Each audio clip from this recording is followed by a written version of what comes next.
We decided to solve problem 14-85. It's a conservation of energy problem, and it involves a cylinder which is released from rest. It is attached to these two springs, which are initially horizontal, and the cylinder is allowed to drop 3 meters. The goal is to find the velocity of the cylinder after this 3-meter drop.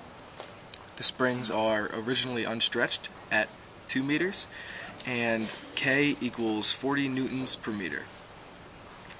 If we look at the initial state, the first state, state 1, we see that T equals 0, because T equals 1/2 mv squared and V equals 0.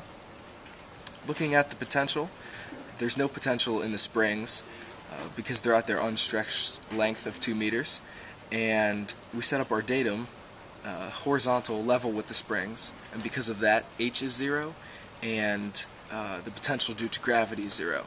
So in our initial state, the way we've set it up, there are no forces counted, or no energy counted, that is.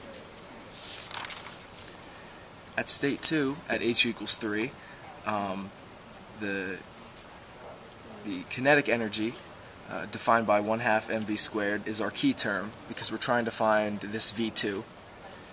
The gravitational potential is found by using the formula V equals mgh, where h equals -3 meters, and plugging that in we get -588.6. And the potential due to the springs, we use the equation Vs equals 1/2 ks squared, but since there are two springs, we double that and get Vs equals ks squared. And we need to use a little trigonometry to find what S is.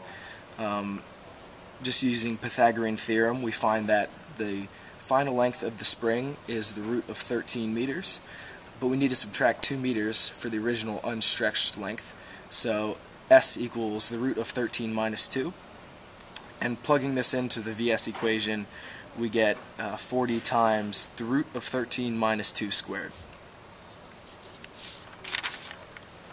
Now plugging this all into the work energy equation, V1 plus T1 equals V2 plus T2, we get 0 equals 10v squared plus 40 times the quantity root of 13 minus 2 squared minus 588.6, and just some simple algebra and manipulation, we get V equals 6.97 meters per second downwards.